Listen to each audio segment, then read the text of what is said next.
अस्सलाम वालेकुम। मैं अज़हरुद्दीन मनियार सर तमाम ही तलबा व तालिबात का जमात चाहरुन में खैर मकदम करता हूँ। प्यारे बच्चों, आज का हमारा जो उन्वान है वह है जमा व तफरीक का अमल। प्यारे बच्चों, इल्म रियाज़ी एक ऐसा मज़मून है, ऐसा सब्जेक्ट है जो कि हमारी आम ज़िंदगी से जुड़ा हुआ है, जिसका रब्त हमारी आम ज़िंदगी में है।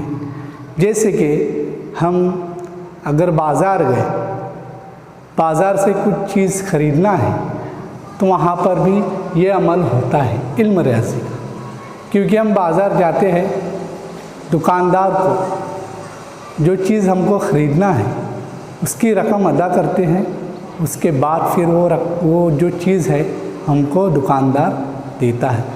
इसी तरीके से इल्म रियाज़ी का जो अमल है वह हमारी चाहे स्कूल हो, चाहे खेल का मैदान हो, चाहे दोस्त हो, या फिर कई और जगह अगर हम गए तो कहीं ना कहीं ये अमल हमसे जुड़ ही जाता है।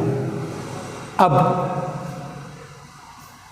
उसमें सबसे पहले मैं आपको जमा व तफरीक का जो अमल है उसका तसव्वुर साफ़ करता चलूँ, उसका जो कॉन्सेप्ट है वो क्लियर करता चलूँ। अब उसमें सबसे पहले हम देखेंगे जमा।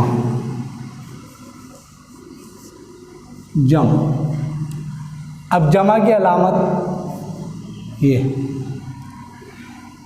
ये अलामत यानी कि जमा। अब जमा करना यानी क्या? जमा करना यानी कि मिलाना, एक चीज़ को दूसरी चीज़ से मिलाना, एक अदद को दूसरे अदद से मिलाना। मिसाल के तौर पर अगर हम स्कूल में गए, स्कूल में जाने के बाद अगर हमको स्कूल में खेल का पीरियड मिला, हम स्कूल के मैदान में खड़े हुए हैं, अगर हमारे उस्ताद ने कहा कि हमको क्रिकेट खेलना है, आज हम क्रिकेट खेलेंगे, तो जाहिर सी बात है कि उसके लिए हमको टीम बनानी होगी, और टीम बनाते वक्त हम इसी अमल को करते हैं। क्या करते हैं हम? सबसे पहले जो खेलने वाले जो बच्चे हैं उनको हम जमा करते हैं। अब इसमें दो चीज़ें हैं, इसमें इल्म रियाज़ी का जो ताल्लुक़ है वो इस अमल से जुड़ जा रहा हूँ। तो हम जमा करते हैं, फिर उसके बाद उनको हम तफरीक करते हैं। तफरीक है ना, हम उसको तफरीक कर देते हैं। तफरीक कैसे करते हैं हम? तफरीक ऐसे करते हैं कि अगर मानो 20 बच्चे अगर खेल रहे हैं तो 10 बच्चे ए टीम में जाएंगे और 10 बच्चे बी टीम में। इस तरीके से दो अमल उस खेल के मैदान में हम करते हैं।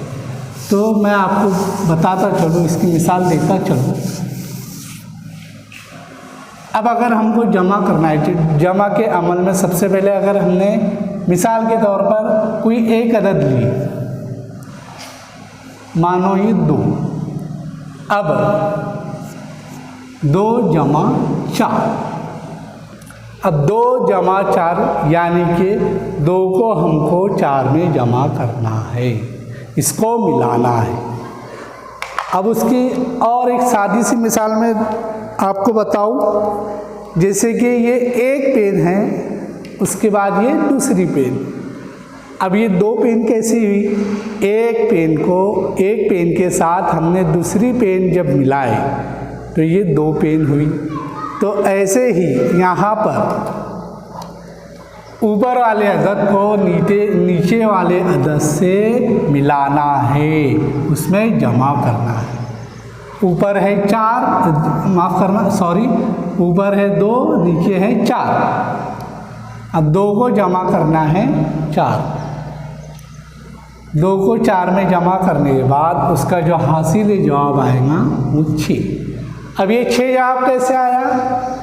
ये जवाब ऐसे आया है कि हमने ऊपर वाले अदद को नीचे वाले अदद में मिलाए, इसको मिलाने पर उसका जवाब आया 6। अब अगली मिसाल ये है कि 3 जमा 1। अब 3 जमा 1 यानी कि एक अदद को दूसरे अदद में हमको मिलाना है, एक अदद को दूसरे अदद में मिलाना है और उसके हमको करना है जमा। तो 3 जमा 1 बराबर आएंगे 4। अब ये 4 कैसे आए? जब हमने एक अदद को दूसरे अदद में मिलाए, ऊपर वाले अदद को नीचे वाले अदद में मिलाने पर उसका हासिल जवाब क्या आया? 4। 3 जमा 4। इसकी और ऐसी बहुत से हम मिसालें या मश्क हल कर सकते हैं। मिसाल के तौर पर और एक हम मिसाल हल करेंगे, 5 जमा 4।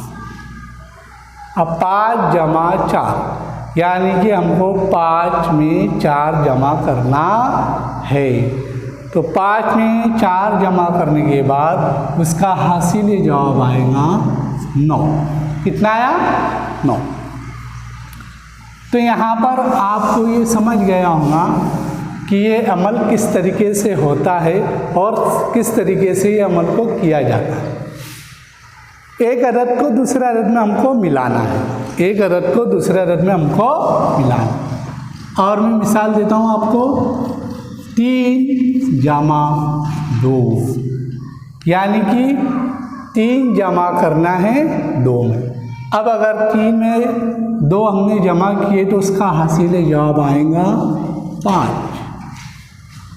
4 जमा 2, 4 अगर हमने जमा किए 2 में तो 4 जमा 2 बराबर आएगा 6।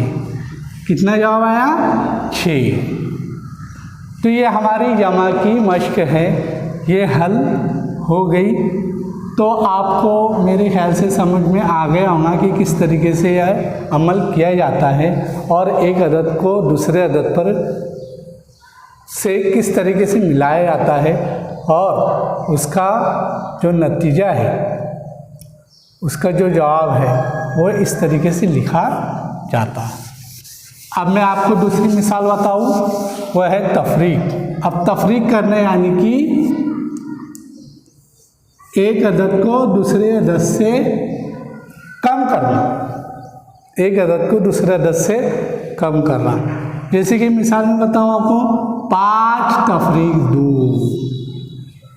अब ये अदद को ये अदद से हमको कम करना है यानी घटाना है। तो ऊपर अगर 5 है और नीचे 2, तो 5 में से 2 अगर कम किए हमने तो उसका हासिल जवाब आएगा 3। कैसे? 5 में से 2 कम करने के बाद उसका हासिल जवाब कितना आया? 3। कितना आया? 3। ऐसी ही दूसरी मिसाल, 3 तफरीक 1। अब ऊपर वाला अदद 3 है, नीचे वाला अदद 1 है। एक अदद को दूसरे अदद में से हमको कम करना है, घटाना है। तो 3 में से 1 कम करने पर उसका जवाब आया 2। 3 में से 1 कम करने पर उसका जवाब आया 2। तो प्यारे बच्चों, आपको मुझे उम्मीद है कि जो हमारा जमा और तफरीक का अमल है ये समझ में आ गया होगा। मैं उम्मीद करता हूँ आपसे कि आप इसको बखूबी समझ गए होंगे। आज का मैं इस घर काम देता हूँ आपको, ये जो मिसालें हैं ये अपने घर पे अपनी बयास या कॉपी में इसको हल करना है। 2 जमा 4, 3 जमा 5, 6 जमा 2, 5 तफरीक 1, 7 तफरीक 2, 3 तफरीक 1, 3 तफरीक 1। ये 6 मिसालें हैं, इसको अपनी बयाज में लिखना है और लिखकर इसको हल करना है और इसका फ़ोटो निकालकर हमारा जो स्कूल का ग्रुप है उस ग्रुप के अंदर ये घर काम को रवाना करना है। इसी उम्मीद के साथ कि आप तमाम ही तलबा व तालिबात ये जो हमारा अमल है जमा व तफरीक का, इसको बखूबी समझ गए होंगे और घर काम ज़रूर रवाना करेंगे। अल्लाह हाफ़िज़।